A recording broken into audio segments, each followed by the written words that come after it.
Assalamualaikum warahmatullahi wabarakatuh. Pada pertemuan terakhir hari ini, kita akan membahas mengenai liabilitas lancar, provisi, dan kontingensi. Provisi, liabilitas kontingensi, dan aset kontingensi tersebut dibahas pada PSAK 57.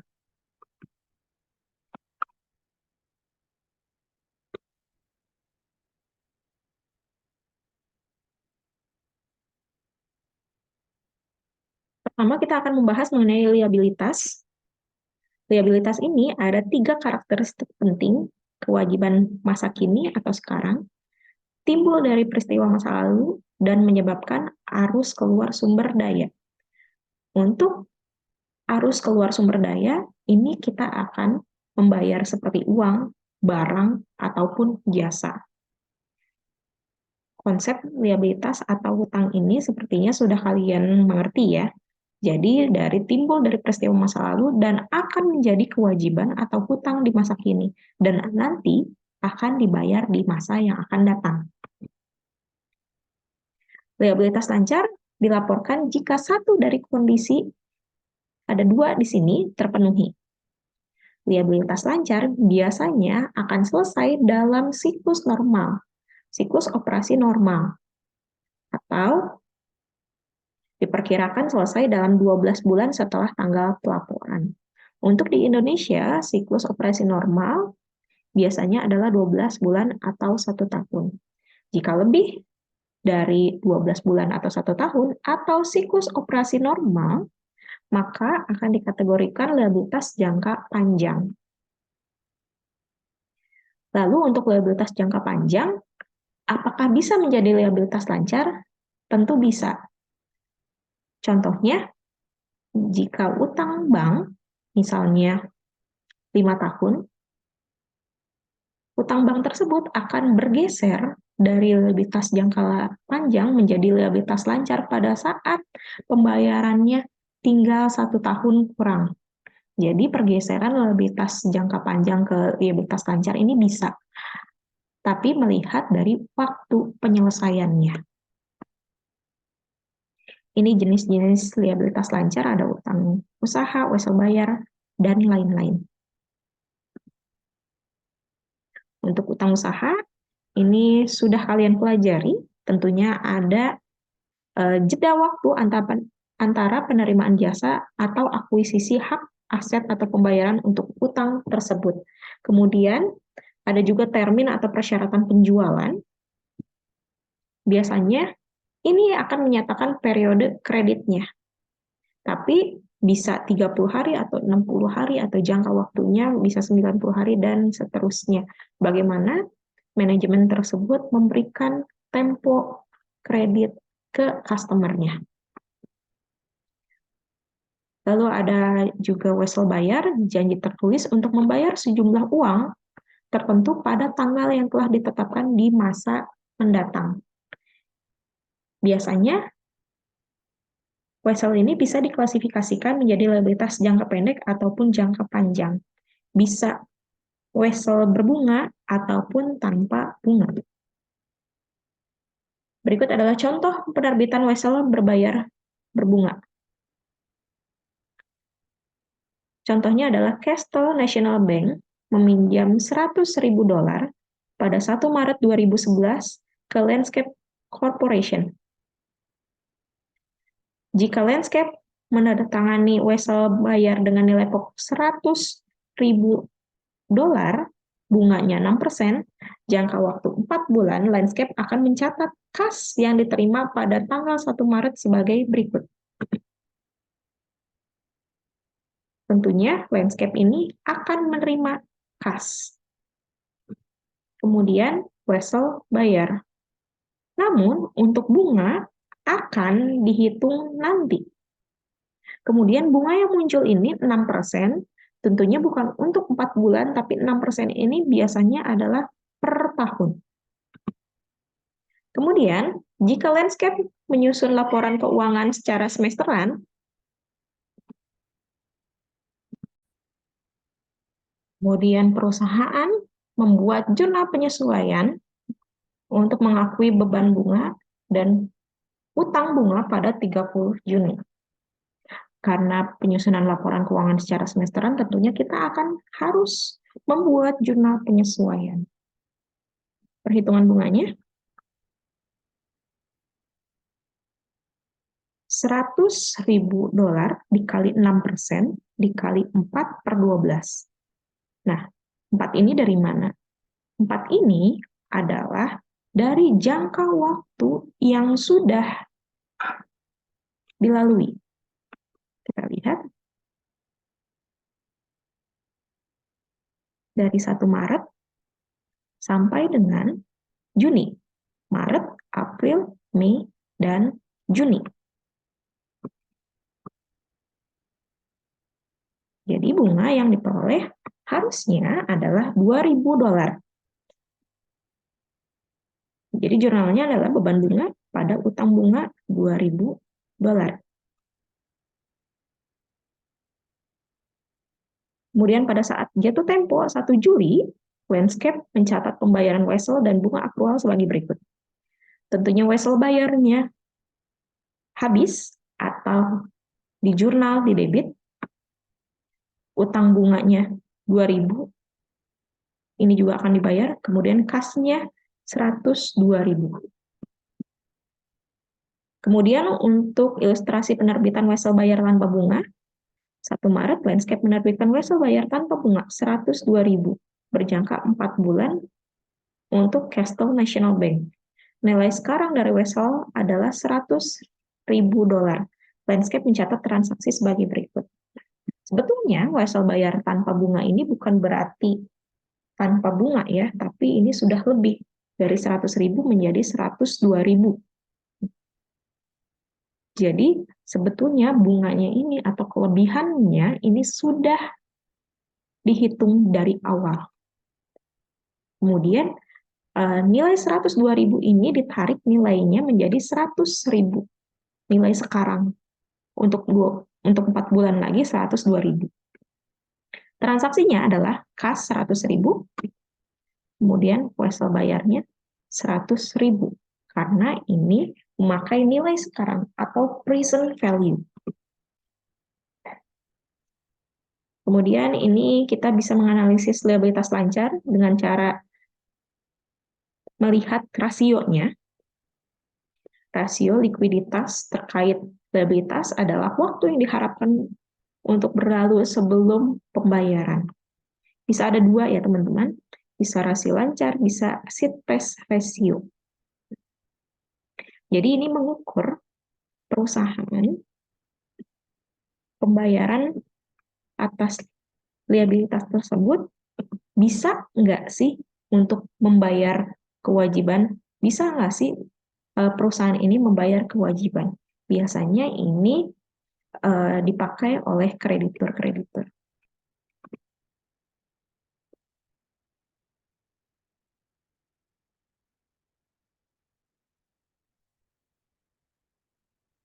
Ini yang terakhir ya teman-teman. Nah, ini kita akan bahas lagi yang tadi wesel tanpa bunga. Tadi sepertinya loncat ya. Oke.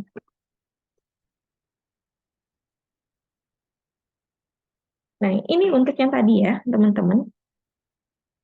Liabilitas lancar untuk penyusunan laporan keuangan semesteran, ini perusahaan membuat jurnal penyesuaian mengakui beban bunga 2.000 dolar. Jurnalnya adalah beban bunga pada wesel bayar 2.000. Pada saat jatuh tempo 1 Juli, Landscape harus membayar nilai nominal wesel adalah 102.000.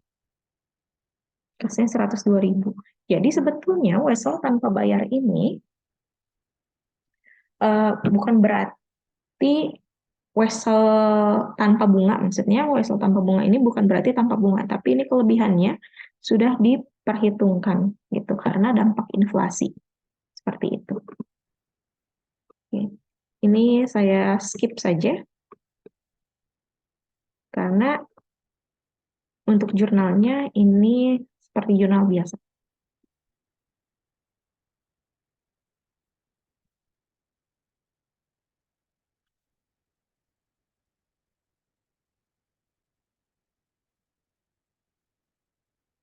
Untuk pendapatan diterima di muka pun sama, seperti yang pernah kalian pelajari. Kemudian ada liabilitas lancar utang pajak penghasilan. Utang pajak penghasilan biasanya ini berasal dari gaji karyawan. Liabilitas terkait karyawan biasanya adalah pengurang gaji, cuti berimbalan, dan bonus. Biasanya pada saat penggajian, karyawan ini akan dipotong pajak penghasilan apabila sudah sesuai dengan peraturan pajaknya. Kemudian ada juga pengurang gaji, jaminan sosial, misalnya BPJS dan lain-lain, kemudian ada pajaknya juga. Nah, ini adalah contoh atau ilustrasi dari gaji pegawai.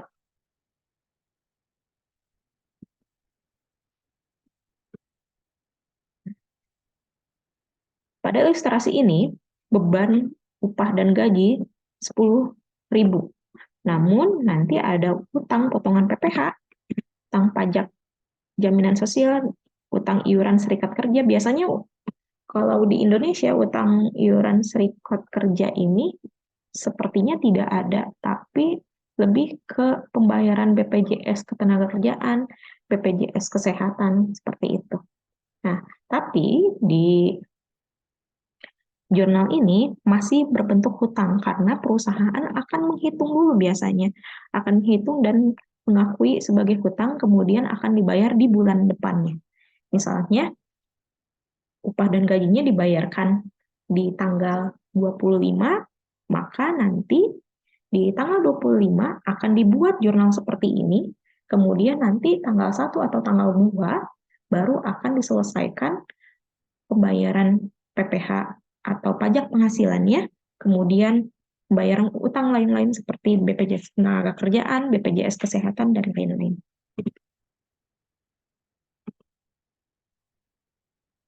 Ini juga sama. Kemudian ada cuti berimbalan. Cuti berimbalan ini biasanya ada absensi yang dibayar untuk cuti liburan, cuti sakit, cuti hamil, dan cerai leaves. Nah, ini sebetulnya akan dibahas di akuntansi keuangan menengah 2, ada di semester 3. Ini contohnya ya teman-teman. Perusahaan mempekerjakan 10 karyawan dan membayar setiap karyawan 480 euro per minggu. Karyawan memperoleh hak cuti liburan sebanyak 20 hari yang belum digunakan pada tahun 2011 tersebut. 2012, karyawan menggunakan cuti liburan, tapi sekarang mereka masing-masing mendapat 540 per minggu. Amutron mengakui akumulasi cuti berimbalan tanggal 31 Desember 2011 adalah sebagai berikut. Tentunya beban upahnya pada hutang upah cuti. Jadi cutinya ini karena kalau secara peraturan karyawan ini mendapatkan 12 hari cuti. Nah, 12 hari cuti ini harus diambil atau tergantung dari manajemen. Harus diambil atau memang kalau tidak diambil akan diganti. Seperti itu. Pada tahun 2012, perusahaan membayar pembayaran cuti sebagai berikut. Namun, ini tidak semua perusahaan mengerjakan atau menghitung cuti sebagai berikut ya, tapi ini tergantung dari manajemennya, teman-teman. Lalu ada program bagi hasil dan bonus. Ini kalau ada bonus yang dibayarkan, ada bonus yang dibayarkan merupakan beban operasi, ada bonus yang tidak dibayarkan, harus dilaporkan sebagai liabilitas lancar. Kalau bonus yang tidak dibayarkan, ini seperti nanti hutang dulu gitu, hutang dulu bonusnya, baru nanti akan dibayar. Kemudian, untuk provisi ini adalah salah satu dari liabilitas lancar. Atau bisa juga liabilitas tidak lancar, tergantung waktunya. Provisi adalah liabilitas atas waktu atau jumlah yang tidak pasti. Nah, biasanya umumnya adalah kewajiban terkait litigasi, jaminan atau garansi produk, restrukturisasi bisnis, kerusakan lingkungan. Nah, ketidakpastian mengenai waktu atau jumlah pengeluaran di masa depan dibutuhkan untuk menyelesaikan kewajiban. Misalnya kalian membeli handphone, nah, pada saat pembelian handphone ini, tentunya perusahaan akan mengestimasikan garansi produknya. Misalkan handphone ini 2 tahun garansinya, maka perusahaan akan mengestimasi kira-kira garansi yang akan diberikan apa aja sih? Misalkan garansi yang akan diberikan adalah pergantian mesinnya kalau mesinnya rusak. Tapi kalau eh, misalnya kacanya pecah karena penggunaan, ini tidak digaransi. Jadi hanya sebatas yang dihitung sama perusahaan aja. Gitu. Kemudian ada juga misalnya kupon. Kupon ini bagian dari provisi. Misalnya kalau waktu dulu kita masih kecil nih, ada produk pedal pop. Jadi pedal pop ini kalau misalkan ada stick, ada gambarnya di stick tersebut, maka bisa ditukarkan. Misalkan kumpulkan 10 stick, maka akan mendapatkan satu ice cream. Nah, ini sama juga seperti provisi. Kemudian kita akan bahas perusahaan mengakui beban dan liabilitas terkait dengan provisi hanya dengan 3 syarat. Misalnya perusahaan memiliki kewajiban sekarang sebagai akibat dari peristiwa masa lalu. Kemungkinan besar dibutuhkan arus keluar sumber daya untuk menyelesaikan kewajiban. Estimasi yang andal dapat dilakukan. Tentunya estimasi andal ini dia ada perhitungannya gitu. Jadi tidak asal oh perhitungannya seperti ini gitu, tapi lebih ke lihat di masa lalu seperti apa, atau memang sudah ada perhitungannya seperti tadi. Misalnya kalau kumpulkan 10 stick pedal pop, maka akan mendapatkan ice cream pedal pop lagi. Nah, ice cream pedal pop ini yang akan dikeluarkan berapa banyak sih kira-kira dari setiap penjualan gitu.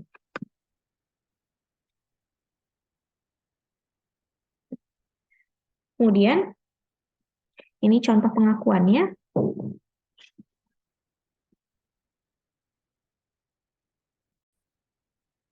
Untuk garansi, misalnya Santas Company memberikan jaminan kepada pelanggan terkait penjualan produk elektroniknya. Jaminan tersebut berlaku 3 tahun, seperti tadi yang saya contohkan, dari tanggal penjualan.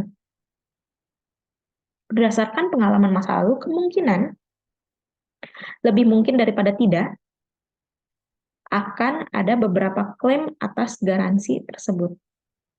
Harusnya Santos mengakui penyisihan untuk beban garansi yang harus diberikan pada tanggal laporan posisi keuangan. Analisisnya berarti yang pertama, garansi adalah kewajiban sekarang dari peristiwa masa lalu. Kemudian peristiwa masa lalunya itu tersebut dari penjualan produk dengan garansi yang menimbulkan kewajiban hukum. Garansi menyebabkan arus kas atau arus keluar sumber daya yang memiliki manfaat ekonomi. Terdapat kemungkinan bahwa akan ada beberapa klaim terkait dengan jaminan tersebut. Jadi memang dilihat dari masa lalu bahwa si garansi ini kira-kira yang diestimasi yang mengklaim garansi berapa banyak sih, seperti itu. Nah, di sini kesimpulannya Santos harus mengakui penyisihan.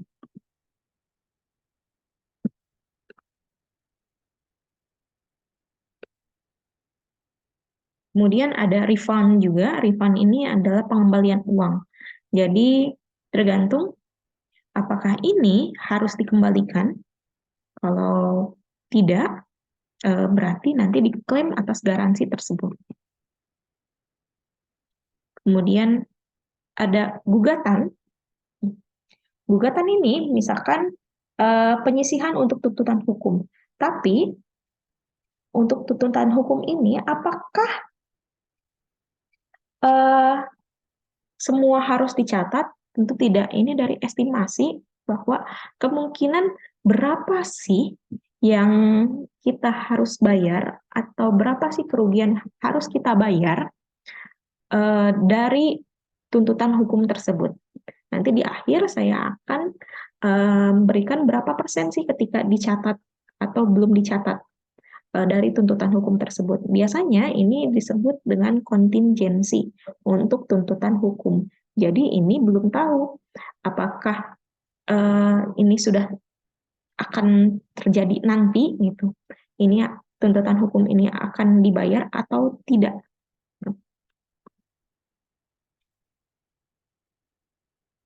Ini akan saya skip aja. Nah, perusahaan harus mempertimbangkan hal berikut dalam menentukan apakah mencatat liabilitas hubungan dengan litigasi yang tertunda atau terancam serta klaim dan penilaian yang aktual atau mungkin. Jangka waktu di mana penyebab utama tindakan terjadi, probabilitas hasil yang tidak menguntungkan, kemudian yang terakhir kemampuan untuk membuat estimasi dari jumlah kerugian yang masuk akal. Tentunya kalau litigasi ini pastinya akan selalu estimasi. Artinya kalau provisi dan kontingensi ini akan membutuhkan estimasi, tapi estimasinya yang andal.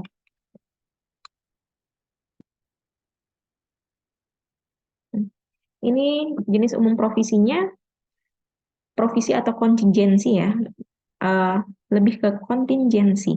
Karena kontingensi ini tergantung berapa sih besaran apa namanya, besaran yang akan dituntut seperti itu.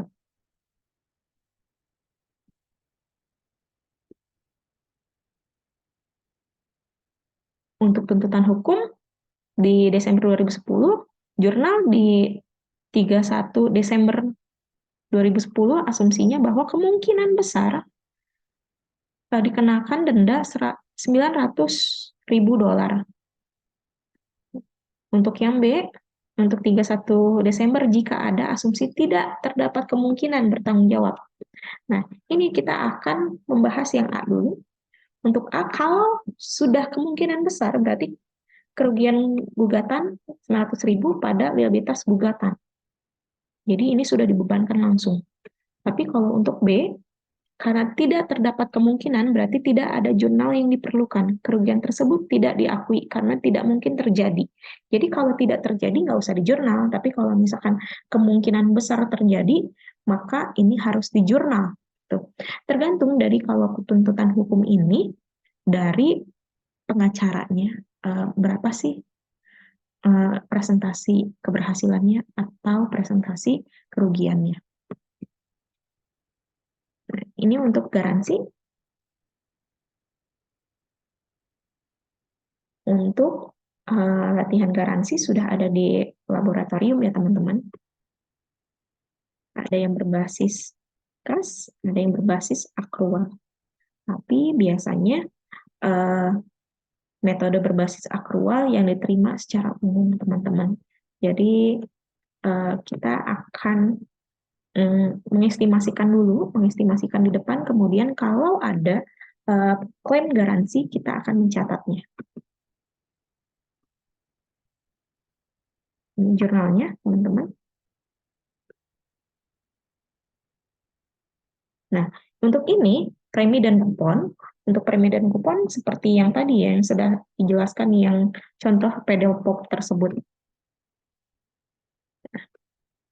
Jadi, untuk ilustrasi ini, karena ini akan menawarkan mangkuk anti pecah dengan penukaran 25 sen dan 10 box stop.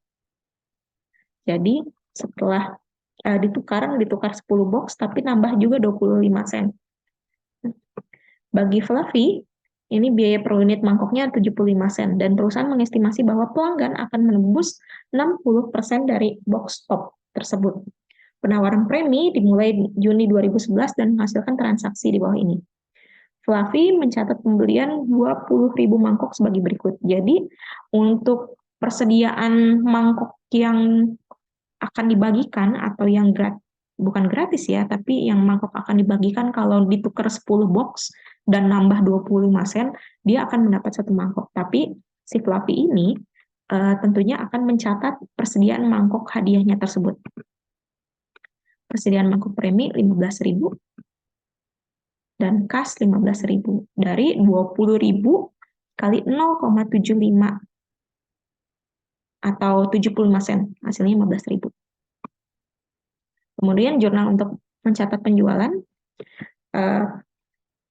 pencatatan penjualan kayak biasa ya, kas pada penjualan,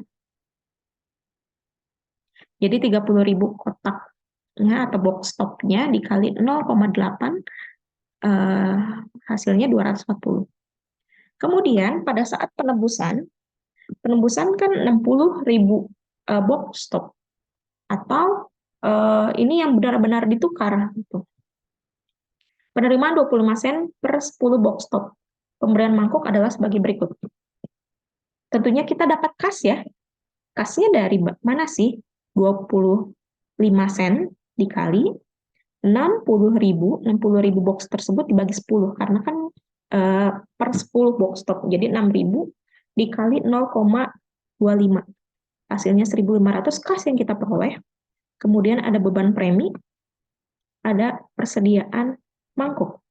Nah, untuk persediaan mangkuknya ini tentunya dihitung berapa banyak sih yang dibagikan. Nah, yang dibagikan adalah 60.000 dibagi 10, 6.000 dikali 0,75. 0,75 ini harga mangkuknya 4.500. Berarti beban premi yang dikeluarkan adalah 3.000. Seperti itu. Nah, untuk jurnal penyesuaiannya, yang masih belum ditebus. Nah, beban premi pada liabilitas premi ini sisanya aja teman-teman. Nah, karena total perkiraan adalah 60%, 160.000. Yang sudah ditebus adalah 60.000, sisanya adalah 120.000. Nah, 120.000 ini dibagi 10 dulu. Kemudian dikali 0,75 dikurang 0,25. Artinya 0,75 ini mangkuknya, harga mangkuknya, tapi kita kan menambah atau menerima 0,25 lagi. Jadi sebetulnya beban preminya itu cuma 0,5. 0,5 dikali 12.000. Hasilnya 6.000. Ini untuk liabilitas lingkungan.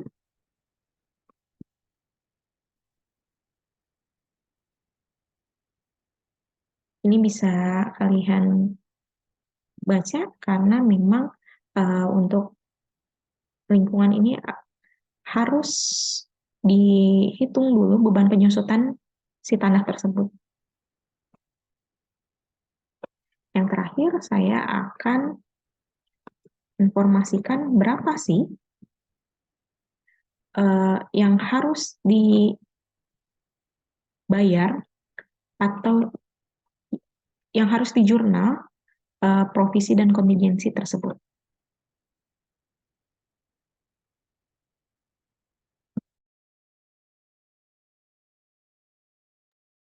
Ini untuk pedoman liabilitas kontingensi, di mana kalau kemungkinannya pasti kita misalkan mendapat tuntutan gitu, kita harus bayar, maka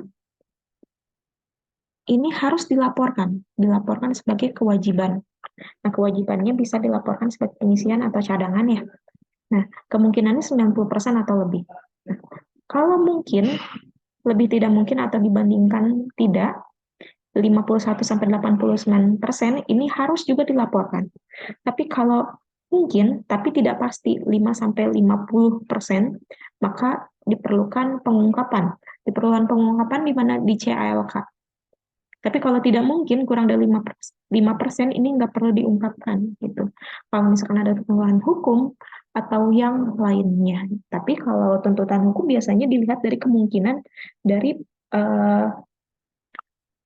pengacaranya. Jadi pengacaranya ini nanti akan memberikan kepastian ini mungkin enggak sih atau tidak mungkin, seperti itu. Untuk aset kontingensi, misalnya bukan kita yang membayar, tapi kita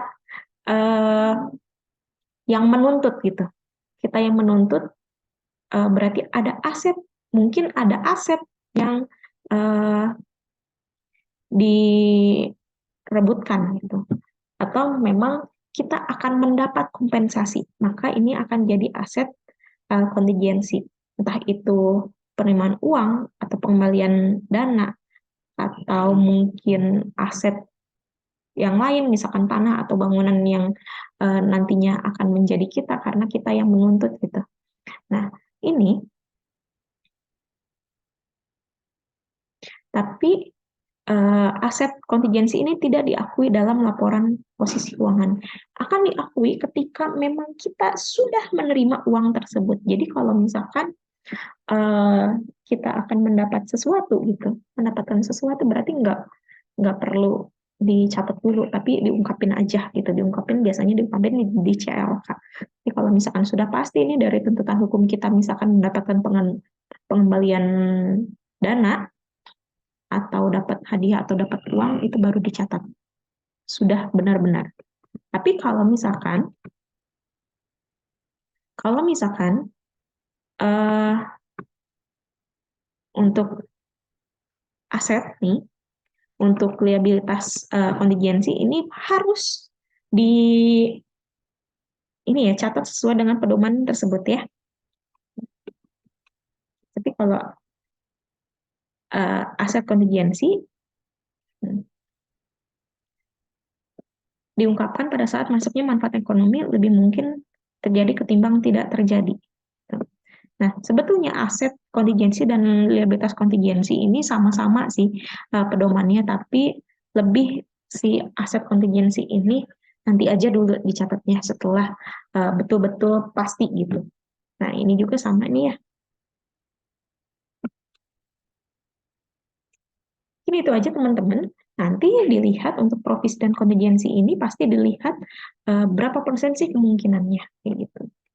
Nah, kemudian nanti bisa dicatat sesuai dengan berapa yang kita terima atau berapa yang kita keluarkan. Itu aja teman-teman mengenai provisi dan kontingensi. Kalau ada yang mau bertanya, silakan nanti di chat ya. Terima kasih.